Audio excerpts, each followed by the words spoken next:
In late 19th century Mexico City, a period marked by social unrest, poverty, and rapid urban expansion, Guadalupe Bejarano emerged as a seemingly benevolent figure in her community.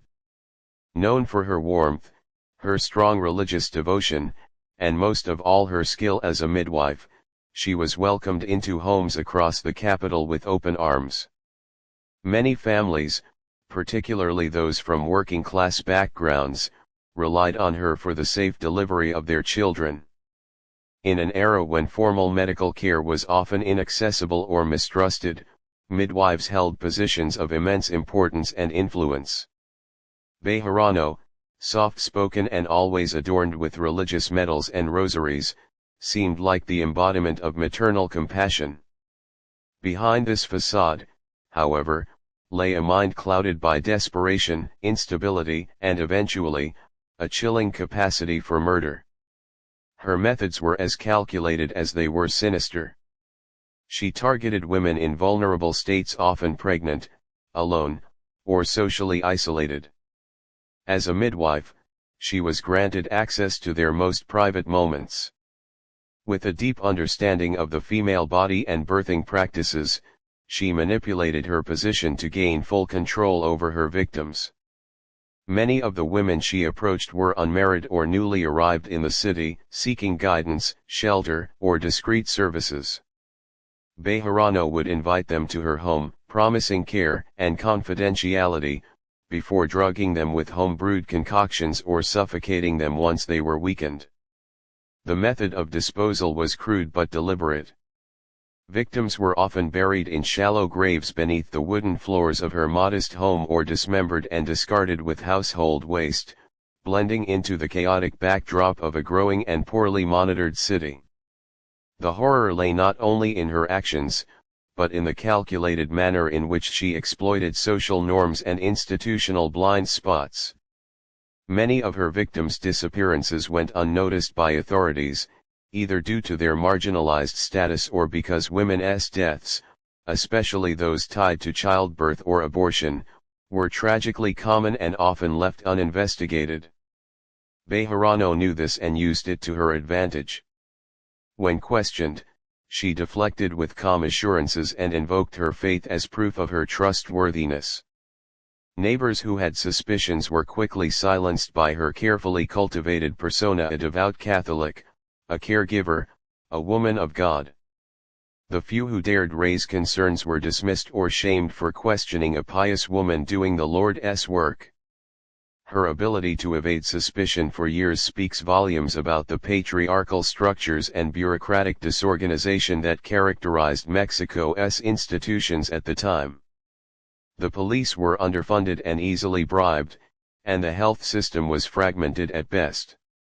Cases of missing women were rarely prioritized unless they involved high-profile families or political pressure. Even those who might have reported a loved one's disappearance had to navigate a maze of red tape and indifference. In many instances, women who died under her care were chalked up as victims of natural complications, a risk tragically common in 19th-century childbirth. As such, her crimes accumulated silently, hidden behind prayers and the cry of newborns. Bejarano's motives were a complex mix of economic hardship, social manipulation, and a deepening psychological break from reality. Living in a time of extreme inequality, she often profited from her crimes by selling off the victims' belongings or charging their families upfront for services she never intended to provide. Some accounts suggest she may have even trafficked newborns born to her victims, handing them off to wealthier families who could not conceive, further adding to her financial incentives. The economic landscape of Mexico during this time created a pressure cooker of poverty and survivalism, and Bejarano used that instability as a smokescreen for her dark activities. She convinced herself that she was providing mercy, justice, or divine punishment, delusions that grew more entrenched the longer she evaded capture. The turning point came when a local woman, who had grown suspicious after her sister went missing following a visit to Bejarano, pressed authorities relentlessly for answers. Eventually, her persistence paid off. A routine inspection turned into a macabre discovery when officers unearthed shallow graves beneath Bejarano's floorboards. The corpses were in various states of decomposition, but all bore signs of foul play, ligature marks, signs of trauma, and in some cases, signs of post-mortem manipulation. The authorities, initially reluctant to accept that such atrocities could have been committed by a respected woman in the community, were forced to confront the enormity of the crimes. The shock that followed gripped not only the local population but the entire country. Newspapers ran lurid headlines, and the name Guadalupe Bejarano became synonymous with betrayal, horror, and the perils of blind trust. Citizens gathered outside her home in protest, and clergy were quick to distance themselves from the woman who had once used religion as a cloak for her evil. Court records from the time suggest that her trial was both a media circus and a legal milestone. For the first time, the Mexican public had to contend with the idea of a female serial killer, something that clashed violently with cultural archetypes of femininity and motherhood. What made her case particularly chilling was not just the number of her victims but the intimacy of the killings. These were not anonymous, random acts of violence, they were methodical, personal, and rooted in a betrayal of care. She murdered women who came to her in their most vulnerable moments expecting protection, guidance, and support, and instead met with death at the hands of someone they trusted. It redefined public understanding of criminal psychology, particularly as it pertained to women. Scholars, criminologists, and psychologists would later analyze Bejarano's case as a blueprint for how societal expectations can mask monstrous behavior, and how roles traditionally seen as nurturing can be weaponized when left unchecked. The legacy of Guadalupe Bejarano left scars far beyond the immediate community. It initiated debates around medical regulation, the role of women in caregiving positions, and the need for better record-keeping and oversight in public health. It also forced a reckoning with the ways in which gendered assumptions had allowed her to operate undetected for years. Her case was not simply a matter of criminal pathology but a reflection of systemic failures, social, institutional, and moral, that allowed a killer to hide in plain sight. Her name remains etched into Mexico's dark folklore, not as a ghost story or myth, but as a stark warning of what happens when evil wears a gentle face.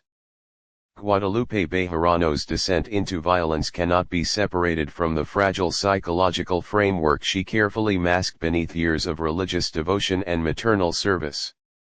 In a time when mental health was poorly understood and even more poorly addressed, individuals like Bejarano slipped through the cracks, hiding trauma and instability under layers of routine, ritual, and community service. Her persona was built deliberately. She was not simply a devout Catholic and a midwife but someone who wielded both roles as tools of psychological camouflage. The neighborhood knew her as a woman who prayed constantly, who tended to the sick, and who never hesitated to offer shelter to young mothers in need. Yet behind her quiet voice and humble appearance lay a deeply disturbed mind, one that began to distort her understanding of morality, justice, and power. She operated in an environment that both enabled and deepened her psychological spiral. Mexico City in the late 1800s was a chaotic mix of modernization and poverty, of crumbling colonial systems and rising industrial structures. For many, the line between survival and starvation was thin, and women bore the brunt of societal failures.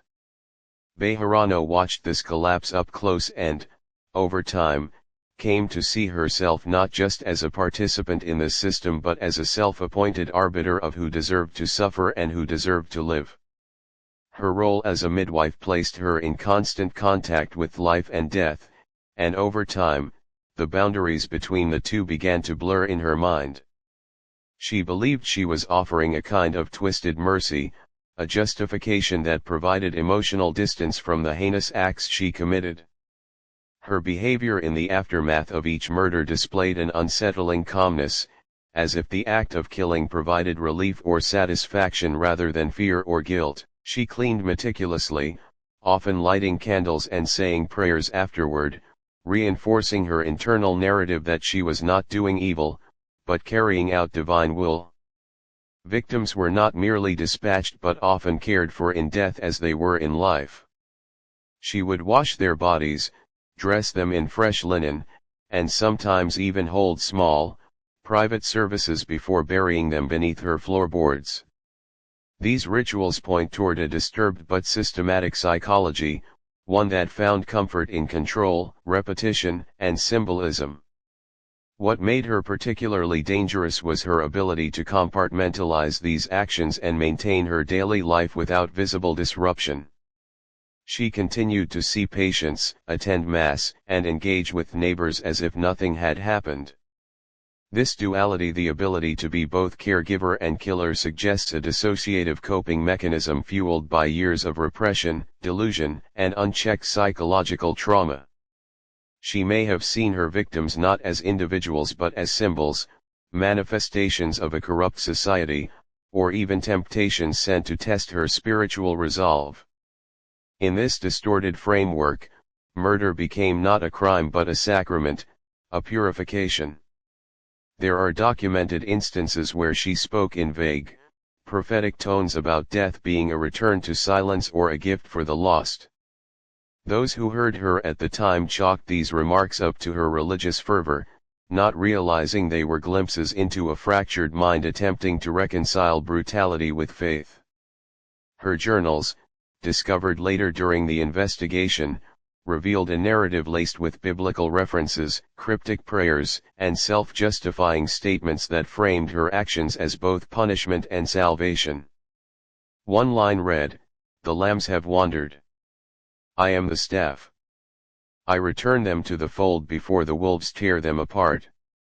This language paints a picture of a woman who saw herself as both shepherd and executioner, a protector from a world she viewed as far more wicked than herself.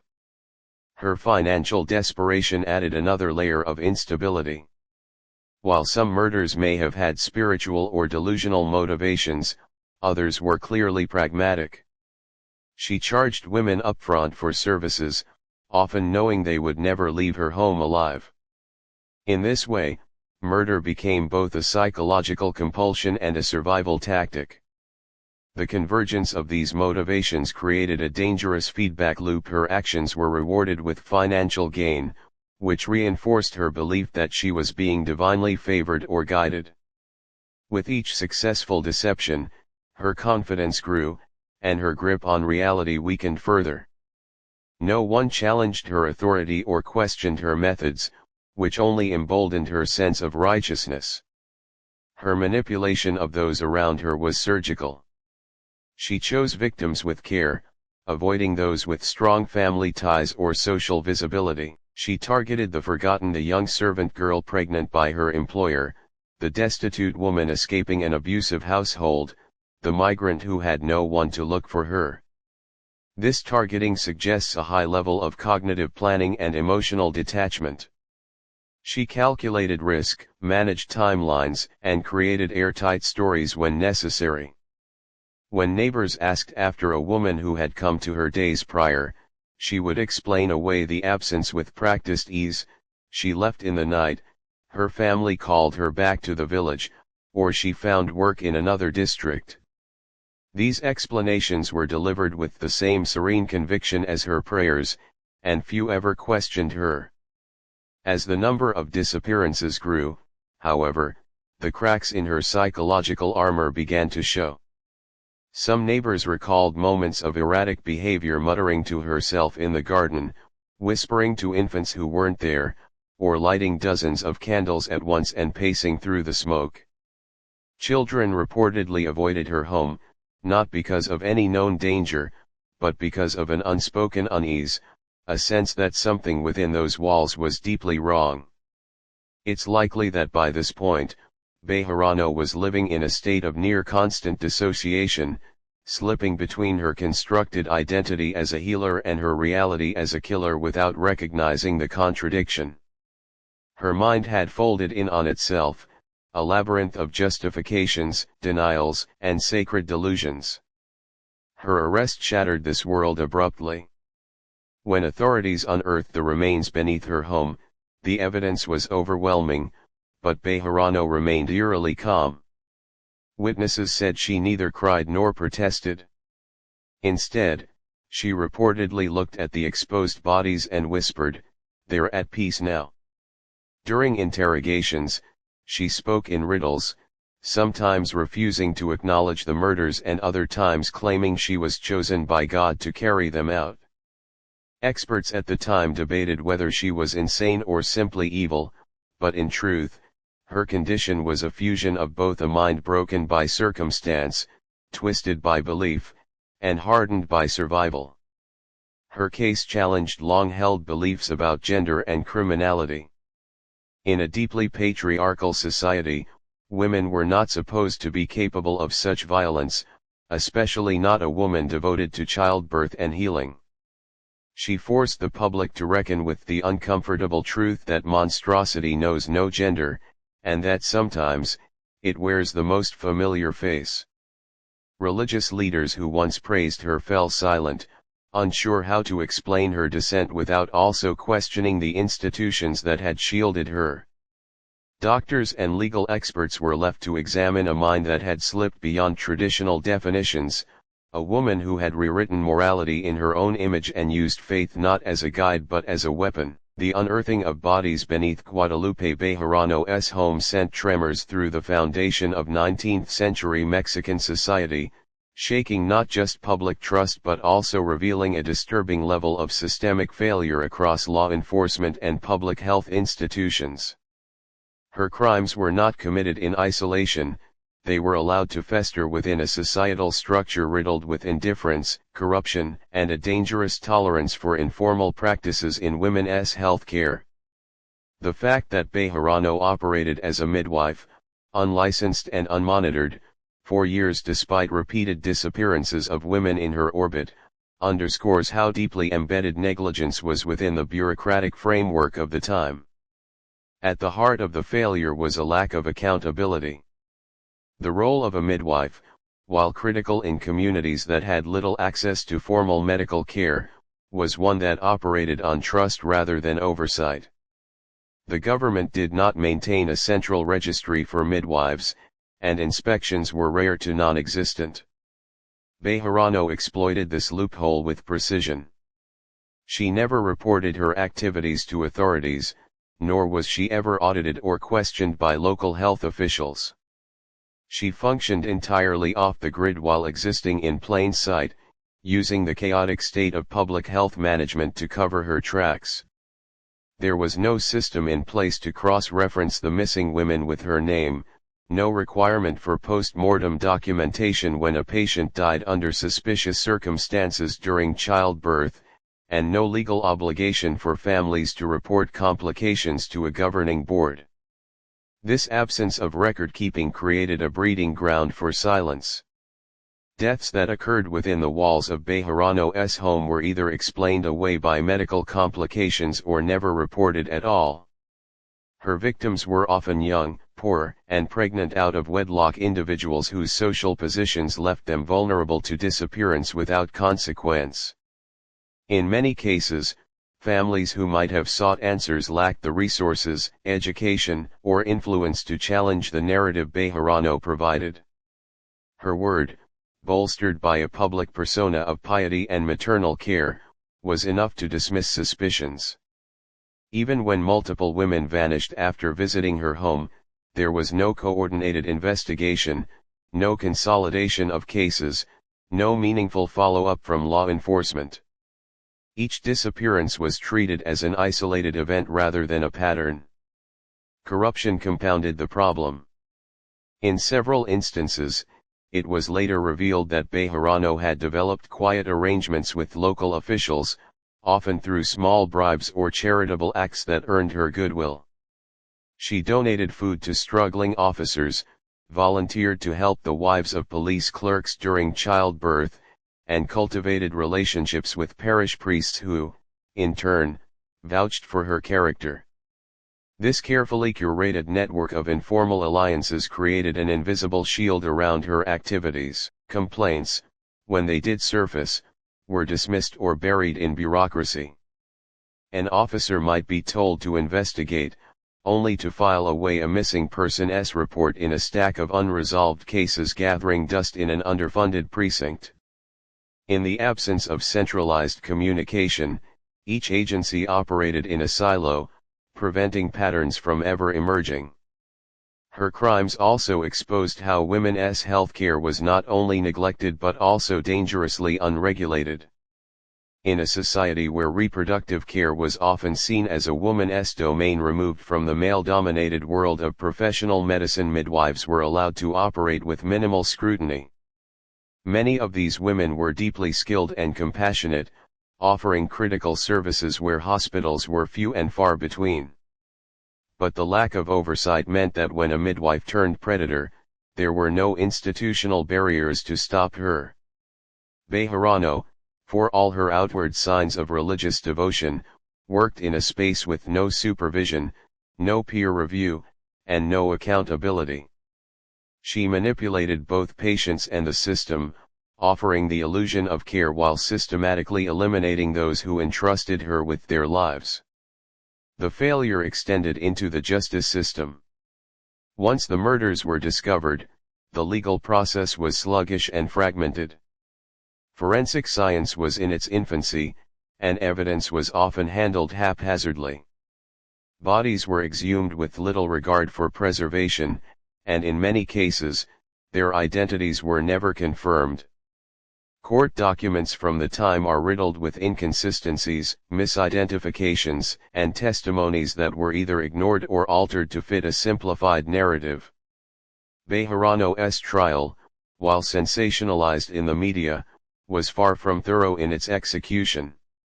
Many of the victims' families never received formal acknowledgement or reparations.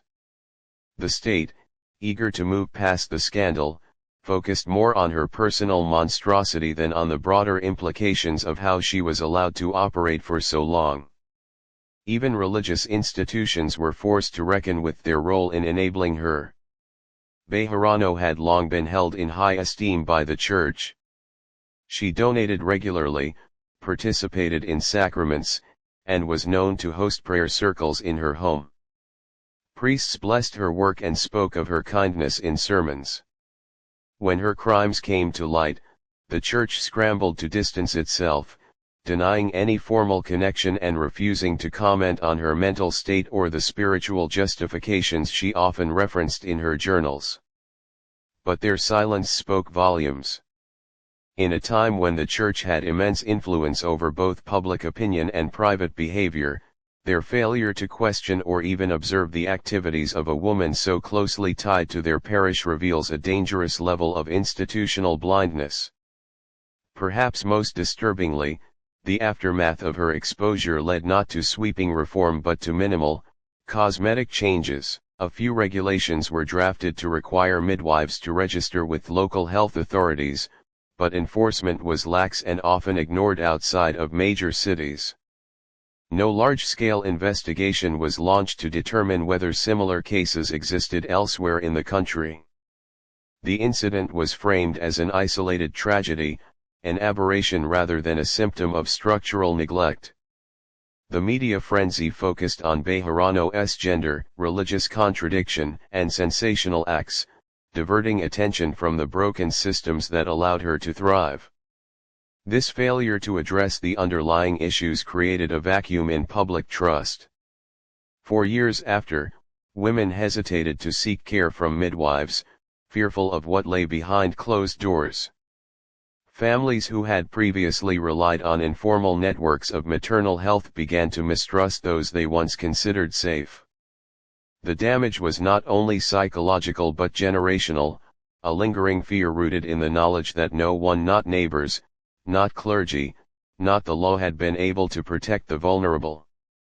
Bejarano's story became folklore in some circles, a cautionary tale whispered to young girls as a warning about misplaced trust and the dangers of isolation. Long after her death, historians, criminologists, and sociologists revisited her case not just as a study in individual pathology but as a lens through which to examine institutional decay. Bejarano was a murderer, but she was also a mirror held up to a system that preferred ignorance over intervention, ritual over responsibility. Her name remains a reminder of what can grow in the cracks of broken structures, and how evil does not always arrive with force but often walks quietly, dressed in compassion, hidden beneath the very systems meant to protect.